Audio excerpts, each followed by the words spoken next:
ജുനൈദുൽ ബഅദാദി തങ്ങളുണ്ടല്ലോ, മഹാനവറുകളുടെ ശരീരത്തിൽ നിന്ന് വല്ലാത്ത ഒരു പരിമളം, വല്ലാത്ത ഒരു സുഗന്ധം അവിടെ നടിച്ചു വീശുകയാണ്. പടച്ചവനെ, ഉസ്താദിനെ കൊണ്ടുപോയി കബറടക്കി. അവസാനം ശിഷ്യന്മാരുണ്ടല്ലോ ഉസ്താദിനെ സ്വപ്നം കാണുകയാ, ഗുരുനാഥനെ സ്വപ്നം കാണുകയാ. അവിടെന്ന് ചോദിക്കുന്നു, ഉസ്താദേ മരിച്ചപ്പോ വല്ലാത്ത ചിരിയായിരുന്നല്ലോ, മരിച്ചു കിടന്നപ്പോ മുഖത്ത് വല്ലാത്ത പ്രകാശമായിരുന്നല്ലോ, മരിച്ചു കിടന്നപ്പോ മയ്യത്ത് പൊതിയുമ്പോഴും മയ്യത്ത് കുളിപ്പിക്കുമ്പോഴും മയ്യത്ത് കബറിൽ ഇറക്കി വെക്കുമ്പോഴും അങ്ങയുടെ ശരീരത്ത് വല്ലാത്ത സുഗന്ധമായിരുന്നല്ലോ. കാരണമെന്തേ ഉസ്താദ്? ജുനൈദ് തങ്ങളോട് തന്റെ പ്രിയപ്പെട്ട ശിഷ്യന്മാര് ചോദിക്കുകയാ, ഇത്രയും വലിയ പ്രതിഫലം കിട്ടാറുള്ള കാരണമെന്താ?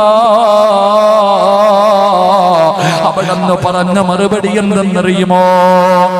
അവിടെന്ന് പറഞ്ഞ മറുപടി എന്താ?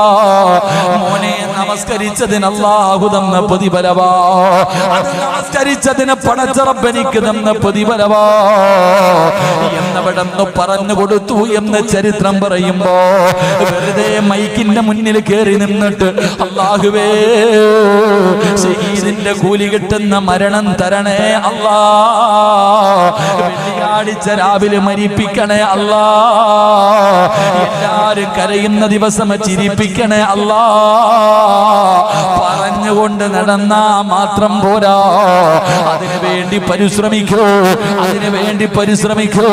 കരുണക്കടലായ അല്ലാ, ദയാലുവായ അല്ലാ, മലിക്കുൽ ജബ്ബാറായ അല്ലാ, ഈമാനുള്ള ഒരു മരണം തരണേ അല്ലാ. വെള്ളിയാഴ്ച രാവിലോ പകലിലോ ഒരു ഷഹീദിനെ പോലെ മരിക്കാ ഭാഗ്യം തരണേ അല്ലാ.